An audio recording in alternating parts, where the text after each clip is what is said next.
going on, everybody out there? This is Popular Stranger, and we are back at you again today with another MLB 24 The Show Diamond Dynasty video. In today's video, we're going to go over an easy way to make stubs and a really fast way to make stubs through the Diamond Dynasty companion app. This is a method that I use each and every year, and I think as far as when it comes to flipping cards, this is the best route to go to make stubs in the game. So let's go ahead and jump right on into it. I would say two things to mention, mostly if you're a beginner to the game mode. If you don't know how to buy and sell cards, we did put out a tutorial going over all of that. We're going to link that video down below in the comment section as a pinned comment. And if you don't understand kind of the general principles of flipping cards in this game mode, last week we also put out a video going over the things that you should look for, the best cards to flip. We're going to kind of cover it in this video as well, but that video we more so went over it in console, in game. This one's going to focus more on the companion app. So if you haven't downloaded it, go do it right now, because this is, you can open up packs in here, you can view supercharged players. There's a lot of things you can do within the companion app. I'm pretty sure you can set your lineup or change your lineup, things of that nature.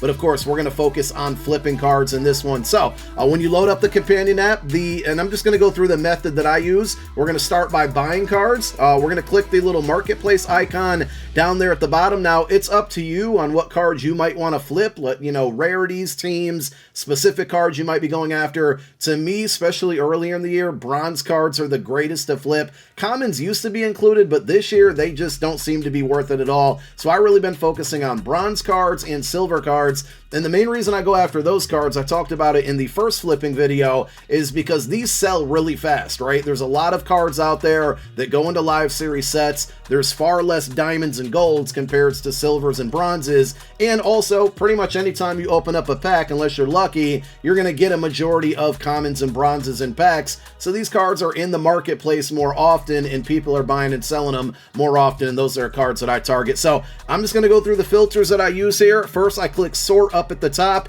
and I always go to highest buy now price, and I'll show you what I'm looking for in a moment. The next thing I'm going to do is use my filter tab, and you can do whatever you want here, but for this example, I'm just going to go to rarity, and I'm going to go to bronze, and then we're going to click show results. So basically this is showing me all of the bronze cards with the highest buy now price at the top, and then as we go down, you're going to see the buy now price gets lower, and we're looking for that price gap, right? So like O'Neal Cruz right at the top, buy now 830, sell now 688. If we kind of round up on the sell now and round down on the buy now, you're looking at, maybe you can buy this card for 690 to 700 stubs and then resell it for like 820 to 825. A small gap there though, but you got to factor in the 10% tax. Basically, what I'll do is I'll just scroll down the list here, and I'll start looking for cards that have a fairly good price gap. And just like I said in my previous video, it seems like the time of the day, and it's right now about 5 p.m. Eastern time, it seems like during the day prices are kind of low, and then they kind of shoot up in price towards the evening, overnight. They do all types of things. It's very risky to try to flip cards and then, buy them overnight and then go in and sell them in the morning. You're going to find yourself not losing, but also not really making a ton. And we're just looking for, like, this Jordan Hicks is a really good example. So he's selling now for 160, buying now for 280. So I'm going to go into this card, and we're going to go click this the 3 lines towards the bottom right, and it's going to pop up. The main option we want here is to create, buy, or sell order. And at this point, we want to buy this card. So we're going to put in our buy amount, and remember, we got to kind of uppercut the lowest price out there. So I'm going to put 164. But this is one of the beauties of the companion app, is that I can purchase this card or put in a buy order for this card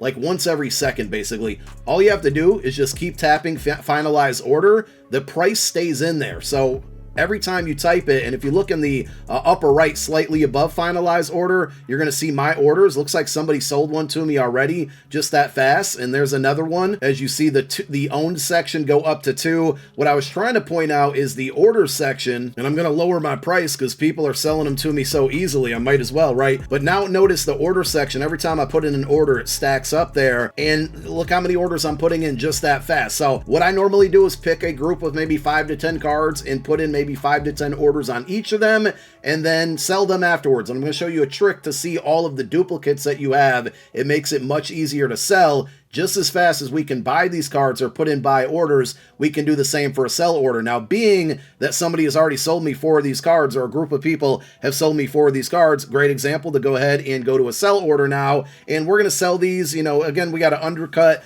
So the cheapest price out there right now is $280. So we're going to sell them for like we'll do 273, 274. So I'm going to do the same option. I'm going to go to sell order. I'm going to put my number in. And again, look at the own section. It's going to go down now. The my order section is going to go up because we're putting in an additional order. But you can buy and sell or list these cards just as fast as you can put in those buy orders. And just like that, in under 30 seconds, we basically sold all 4 of those cards and put in a ton of buy orders for just this one card. So after, I pick one card, I'd go back to my list and just look for another one that might be intriguing to me. Prices are always going to fluctuate. One thing, when I get to like the buy now price being around the mid to low 200s, I'll start to just kind of eye scan the sell now section and just specifically look for a card that's double digits instead of triple digits. And so Justin Lawrence is a good example. Even though he's slightly under 200 stubs now, he sells now for 81. So same thing, we go in, we put in a couple orders here. So we're going to try to buy him for about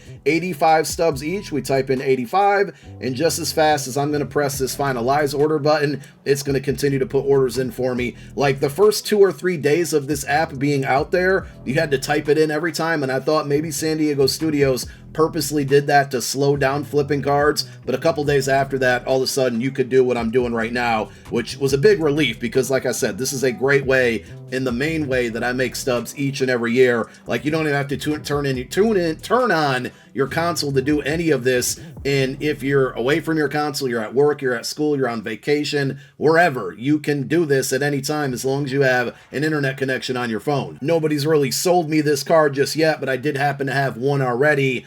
So I'm going to go ahead and just put in that one order for me to sell it. So the next step for selling cards, right, is if you're putting in a ton of orders for a ton of different players, it's kind of hard to keep track of all of the specific players you may have put those orders in. And also, when you're doing this on console, it's kind of a pain. There's just a lot of windows and button pressing that you need to get to all the players that you potentially bought. If you're buying a bunch of players all on the same team, a little bit easier, but if it's spread across multiple MLB teams, it can be a nuisance. The app makes it so much easier. So what I do is I click the 24 icon down at the bottom right, and this gives you a ton of other things that you can do on this app. So you can view programs, you can go to collections and exchanges, you can view your packs, you can open up packs, you can view your order history, which we're going to talk about in a moment as far as canceling orders in case you put in a buy order accidentally, or you had an order sitting around too long, you just want to get rid of it. It's much easier to cancel it in game, but you can do it in the app as well. But basically, once I get to this screen, I'm going to go to my inventory, and this is the filter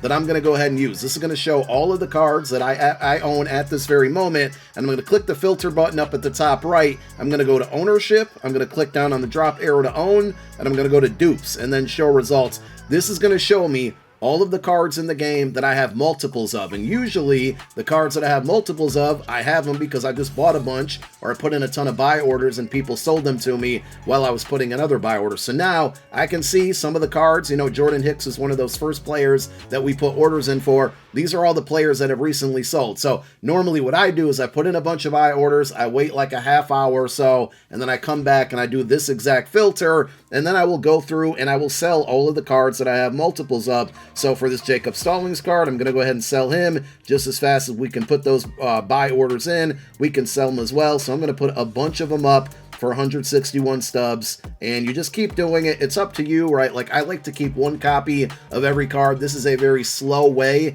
to knock out live series collections as well. Basically, I'll do this, and I'll show you another trick in a moment on doing it with any card. Even if it's a card that's not like worth flipping per se, you can go through, if you're trying to collect cards for a live series, you can buy a bunch of them, flip a couple. You might not get a crazy profit or anything, but it's a very passive way to make stubs and still obtain cards that you're trying to get for the live series. So Jacob Stalling, we're done. We're going to click the X. Now, if I go back to my list, he's still showing on this list. You can always go right back to your filter and click show results again. And assuming nobody just sold me more of his cards, he's going to disappear off of this list. And it looks like one new player kind of popped up. So we'll sell a couple of these Peter Lambert cards here, put those in for 176, just spamming the finalize order button. Make sure you got the right values in there though, because I've definitely put the wrong number in and hit finalize order one too many times before I realize like, oops, I'm selling this for way too little, or I'm buying it for way too high. So you do have to pay attention to detail for a moment. On that one, we'll go to this Casey Mize card here. We'll go ahead and put our sell orders on for him. In this case, because I have 7 orders up with him right now,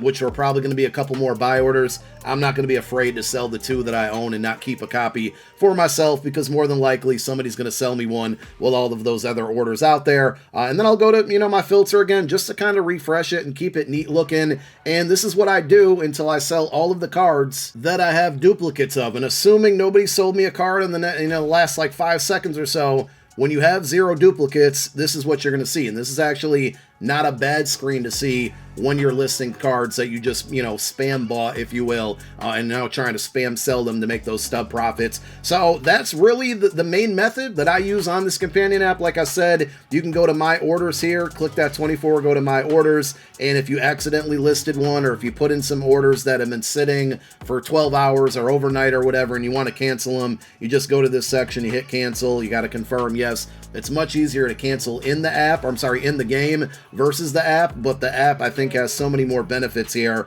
and you can view all of your completed orders, so I can see all of the cards that I was buying and selling here, and this should keep historical data literally for the entire year. It's going to take forever to scroll through it, but you can see cards here from 325, where yesterday, if I scroll a little bit further, I'm sure I'll get to 324, maybe not. I kind of got tired of scrolling there, but the point is it keeps all of your historical data, and again, you can view your squad, you got notifications here, there's a lot that you can do within the app. You can buy packs if you want to. We'll go back to the home screen, but really we just wanted to focus on buying and selling cards for the purpose of flipping them in the game. Actually, before I get out of here, we want to do kind of the reverse, right? So if I go to my inventory, if you're ever trying to buy cards that you don't own, you're going to go back to ownership and you're going to go to not owned. And then like if I'm trying to get all the bronze cards in the game, we're going to go ahead and go show results. You can see that the cards are dimmed out if you don't own them usually. I guess they changed it this year because these don't look too dimmed out, but these would be all of the cards that I own, and I would just go, again, this card's not really flippable,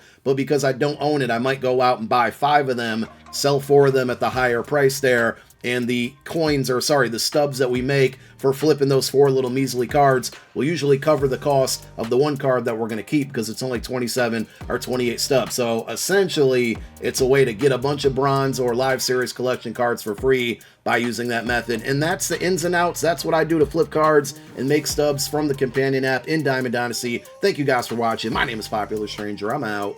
Peace.